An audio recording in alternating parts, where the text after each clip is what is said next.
Assalamualaikum warahmatullahi wabarakatuh. Kami dari kelompok 2 di sini akan membahas tentang hydrosphere. Apakah yang kalian ketahui tentang hydrosphere? Mengapa bumi disebut sebagai planet biru? Dan apakah jumlah air di permukaan bumi ini selalu tetap, berkurang, bahkan bertambah? Nah, warna biru pada bumi ini menggambarkan perairan yang ada di bumi.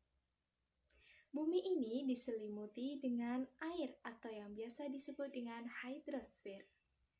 Nah, apakah yang dimaksud dengan hydrosphere? Hydrosphere dibagi menjadi dua bahasa, yaitu hydros dan sphere. Hydros artinya air dan sphere artinya lapisan. Jadi, hydrosphere adalah lapisan air yang berada di permukaan bumi. Nah, apakah jumlah air di permukaan bumi ini selalu tetap berkurang dengan penggunaan makhluk hidup yang ada di bumi dan bertambah karena adanya hujan? Hal ini terjadi karena adanya siklus hidrologi. Apa saja yang dimaksud dengan siklus hidrologi? Siklus hidrologi adalah pergerakan air yang terjadi secara berurutan dan terus-menerus. Siklus hidrologi ini dibagi menjadi 3. Yang pertama, siklus pendek, yang kedua, siklus sedang, dan yang ketiga, siklus panjang. Siklus pendek terjadi karena penguapan air laut, karena adanya sinar matahari sehingga terjadi kondensasi atau pengembunan pada awan, sehingga awan tidak dapat menampung air lagi, maka akan turun titik-titik air yang biasa disebut dengan hujan. Hujan tersebut jatuh di atas permukaan air laut.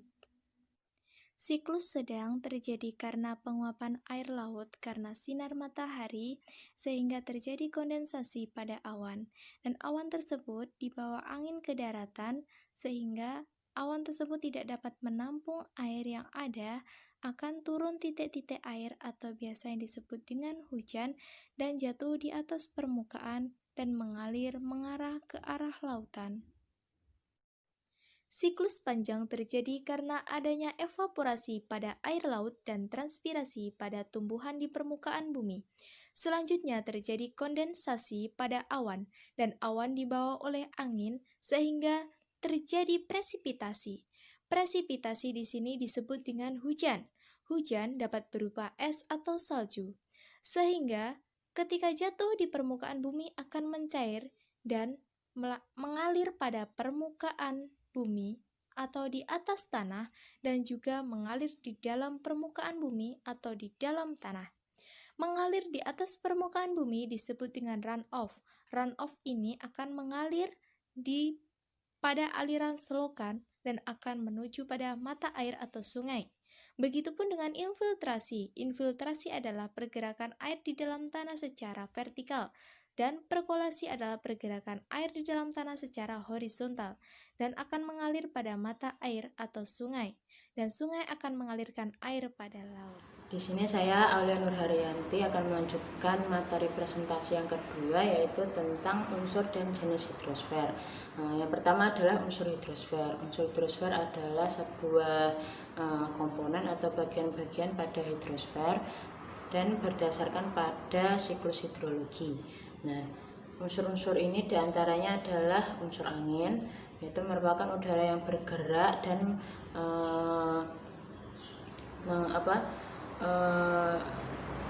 yang mengakibatkan temperatur dari udara dan kondisi uap air di suatu tempat.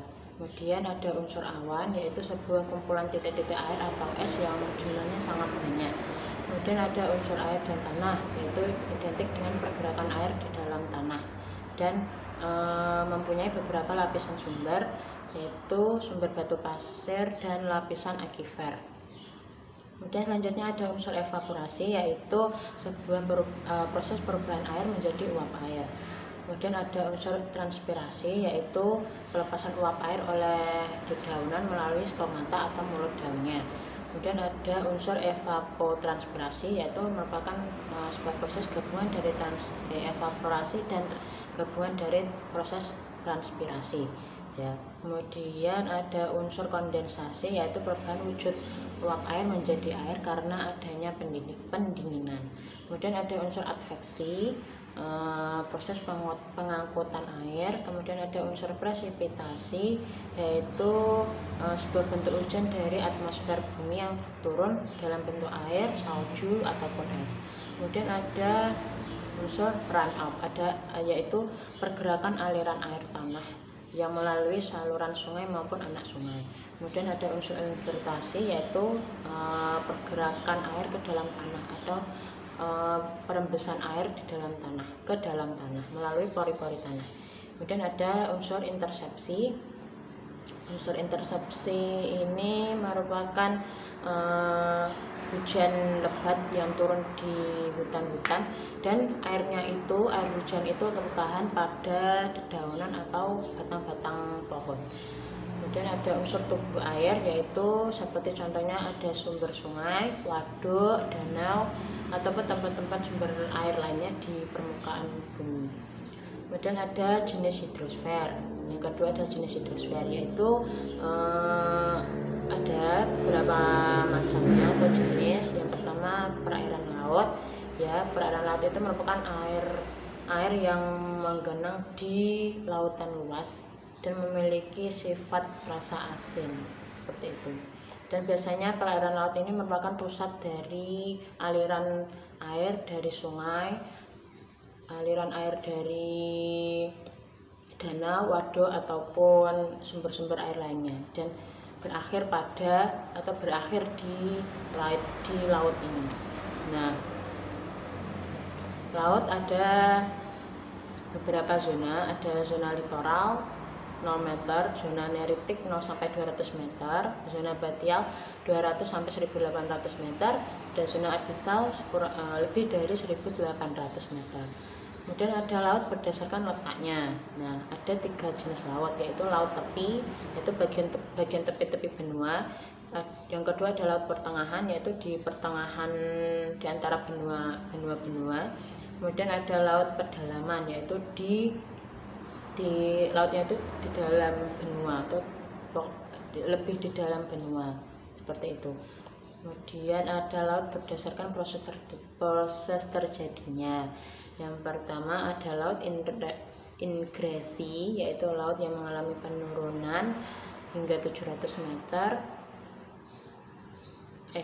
Air laut yang mengalami penurunan lebih dari 200 meter, dan 700 meter tadi merupakan airnya itu menyempit karena airnya itu surut. Kemudian ada laut transgresi.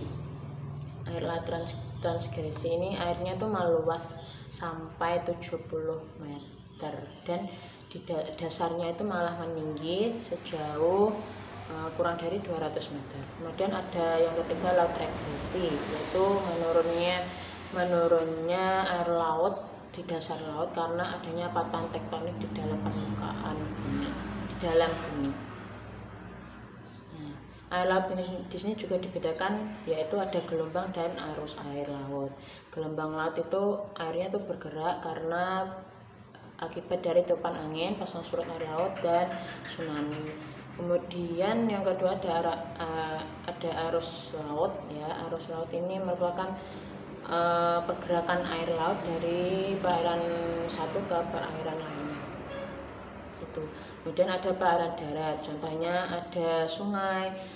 Nah, sungai ini merupakan tempat berkumpulnya air yang biasanya airnya itu berasal dari curah hujan ataupun air-air dari selokan ataupun anak-anak sungai. Ya. Kemudian langsung saja ada danau. Danau itu merupakan air yang berada pada cekungan-cekungan di bumi, di permukaan bumi. Nah, cekungan itu bisa terjadi akibat dari proses tektonik ataupun proses vulkanik, seperti letusan gunung berapi yang mengakibatkan terjadinya kawah-kawah, dan akhirnya kawah itu terisi dengan air. Akhirnya jadilah danau. Kemudian ada air tanah. Ya, air tanah ini 97% air di bumi itu merupakan air tanah yang sifatnya itu air tawar itu.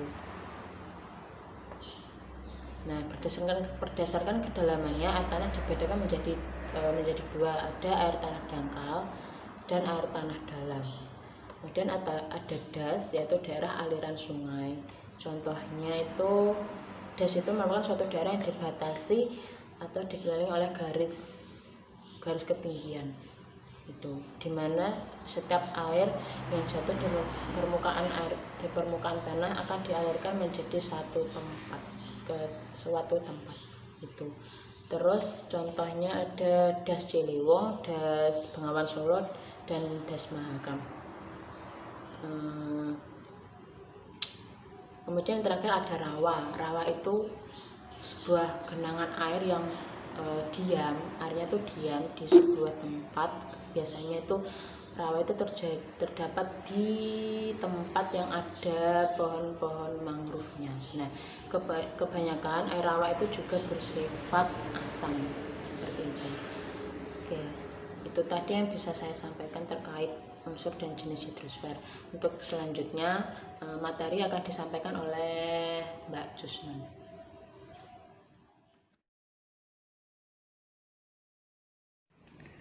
Hai teman-teman, di sini lanjut ya. Saya akan membahas tentang manfaat dan contoh hidrologi.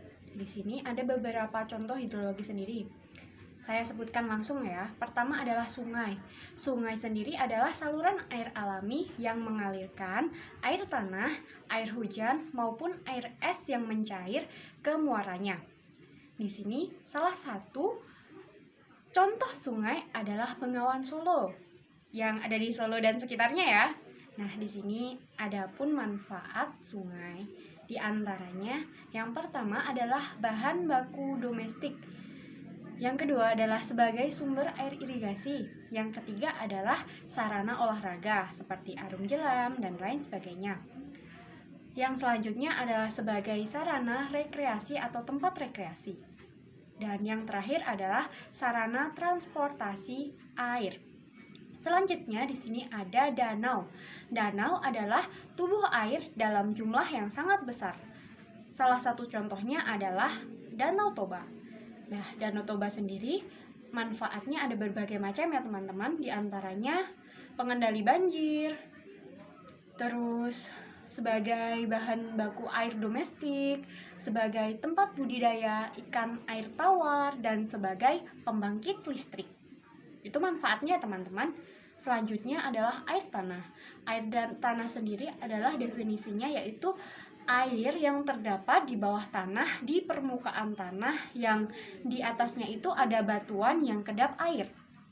Di sini contoh air tanah itu yang ada sumber air di gunung dan sebagainya ya teman-teman. Di sini ada manfaat air tanah. Di antaranya manfaatnya adalah sebagai bahan baku air minum atau sebagai sumber air minum domestik yang paling utama, sebagai air irigasi dan lain sebagainya. Di sini yang terakhir contoh hidrosfer sendiri adalah laut. Laut adalah muara terakhir di semua contoh-contoh lainnya seperti sungai, danau, air tanah. Itu muaranya yang terakhir adalah laut ya teman-teman. Untuk contoh laut sendiri kita bisa lihat pantai, di pelabuhan dan lain sebagainya, itu adalah contoh air laut. Di sini manfaat air laut ada beberapa macam. Salah satunya adalah budidaya ikan. Di situ ada berbagai macam ikan, ada berbagai macam terumbu karang dan lain sebagainya yang hidup di perairan atau laut. Di sini laut juga sebagai sarana transportasi untuk misalnya ya ke benua ini ke benua selanjutnya, itu kan membutuhkan alat transportasi. Nah, bagaimana untuk menuju ke sana? Itu juga bisa melewati jalur laut. Nah, untuk selanjutnya laut sendiri sebagai tempat rekreasi. Di situ kan tadi kan saya menyebutkan pantai ya. Di pantai itu kita bisa refreshing atau untuk merelaksasikan kita bisa pergi pantai. Nah, Itu saja contoh-contoh atau manfaat dari contoh hidrosfer. Untuk selanjutnya atau yang kurang jelas dalam penjelasan sesi contoh dan manfaat hidrosfer ini bisa ditanyakan di akhir presentasi ya teman-teman. Terima kasih. Baik, di sini saya akan melanjutkan pembahasan yang terakhir yaitu mengenai dampak siklus hidrosfer bagi kehidupan. Nah, di sini bisa didefinisikan perairan laut tersebut sangat bermanfaat bagi kehidupan kita dalam sehari-hari. Secara umum, perairan laut dapat dimanfaatkan sebagai sarana transportasi, usaha perikanan, usaha pertambangan, sumber bahan baku, obat-obatan, kosmetik, sumber energi, rekreasi, serta pendidikan dan penelitian. Nah, di sini sebagai sarana transportasi, pemanfaatan perairan laut sebagai sarana transportasi sudah dikenal sejak zaman nenek moyang kita. Mereka memanfaatkan sarana transportasi laut untuk kepentingan pindah tempat atau mencari tempat yang baru dan pangan ataupun mencari nafkah ekonomi dan lain-lain. Kedua yaitu sebagai usaha perikanan. Nah, laut memiliki banyak jenis ikan dan jumlah yang sangat banyak pula. Oleh karena itu, jika potensi ini dimanfaatkan dengan sebaik-baiknya, dapat meningkatkan kualitas gizi serta perbaikan ekonomi masyarakat setempat. Selanjutnya yaitu sebagai usaha pertambangan. Sebagaimana telah disebutkan bahwa di dasar laut tersimpan mineral tambang yang berupa gas dan minyak bumi. Oleh karena itu dapat dimanfaatkan sebagai usaha pertambangan untuk memenuhi kehidupan manusia sehari-hari. Ya, yang selanjutnya yaitu sebagai usaha budidaya rumput laut. Nah, perairan terutama di laut dangkal di sini merupakan tempat yang sangat bagus untuk usaha budidaya rumput laut.